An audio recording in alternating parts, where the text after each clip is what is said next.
Okay, now here are the couple of clues for that. Back in chapter 2, verse 23, he was down in Jerusalem, and listen to what it says. Now, this is John 2:23. Now, when Jesus was in Jerusalem at the Passover feast, many believed in his name when they saw the signs that he was doing. But Jesus, on his part, did not entrust himself to them because he knew all people, and he needed no one to bear witness about man, for he knew what was in man. What's that? They believed on him when they saw the signs that he did, and he wouldn't have anything to do with them. This is not a faith that you want to have.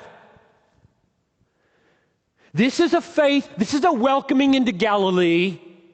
Come on in, our boy, our miracle-working boy. That's our boy, the miracle worker. Sure, they're welcoming him. Is that the honor he's after? It wasn't in 2:23. What about chapter 7?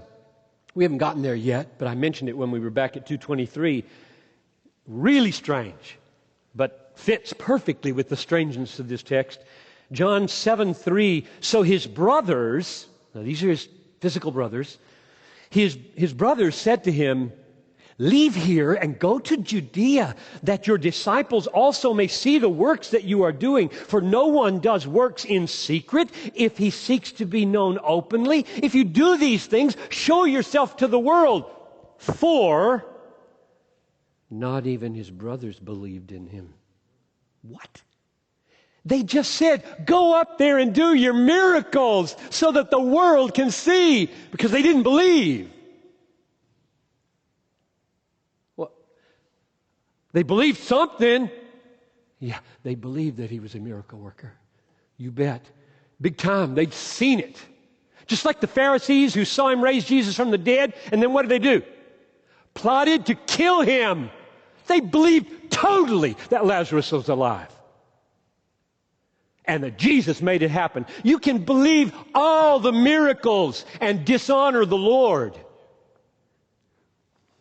That's what this text is about. This text is warning us of mindsets, of ways of dealing with Jesus that look so positive on the outside, and inside there's no honor going on. There's no love for him, there's just love for power. We use him. How many of you use Jesus instead of loving Jesus? He just shows up when you're sick. That's what's going on here.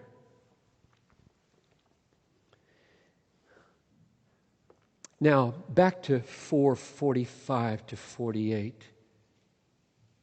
We need to see how this is fleshed out here, to see if I'm on the right track.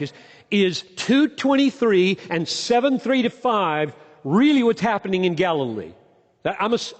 I'm suggesting that this wrong kind of faith in 2:23 and this wrong kind of faith in 7:3 to 5 is the kind of welcoming he's getting here. That's why I think the therefore works.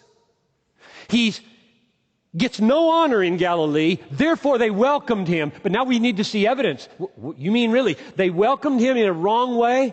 Listen to how it's described. Let's start at verse 45 again. They welcomed him, but then it says, having seen all that he had done in Jerusalem at the feast.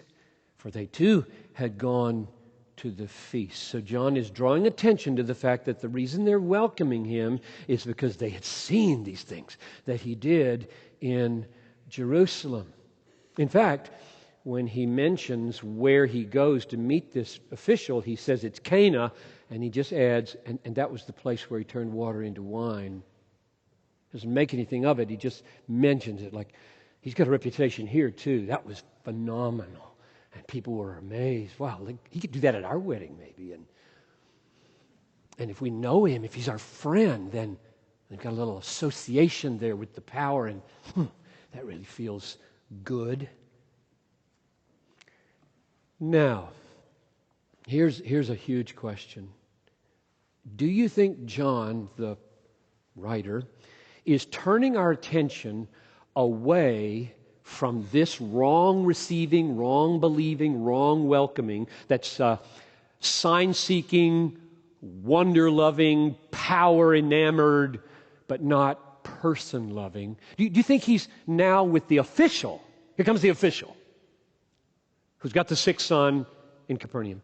Here comes the official. Is John now saying, okay, now here we're shifting onto a man who gets it right?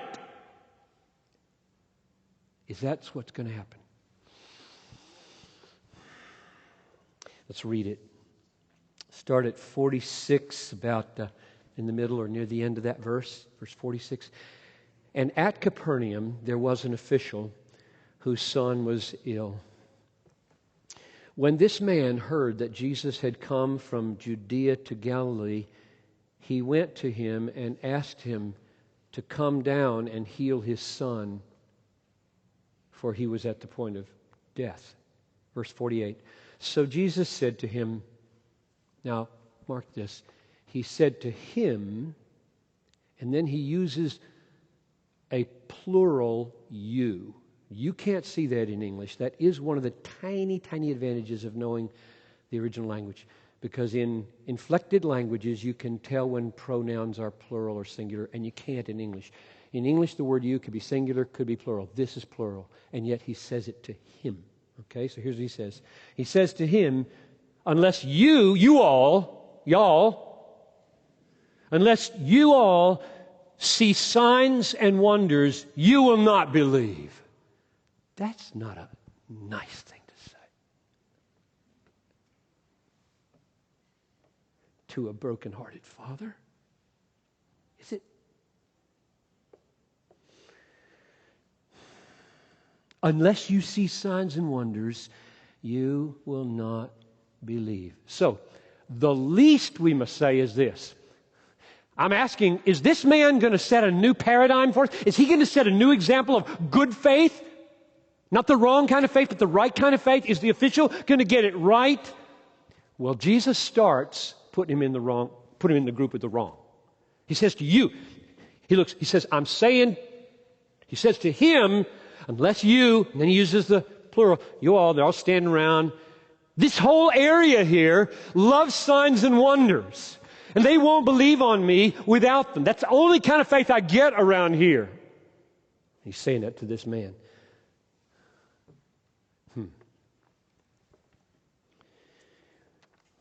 Well, my sense is, and I'll try to take you through these verses to show you, is that he's testing this man. A lot like he tested the Syrophoenician woman who came. Remember that story? Not in John, but she came, and she's a Syrophoenician. She's a foreigner. And she says, my daughter is sick. Would you heal her? And Jesus says to her, you shouldn't take the bread that belongs to the children and give it to the dogs. You just, what? What? And my understanding of that is that he's testing her. Because when she said, but even the dogs eat the crumbs, and that's all I need, he said, it is done. For that saying, you get everything you need. So she passed the test. And she's in. Now, does he pass the test?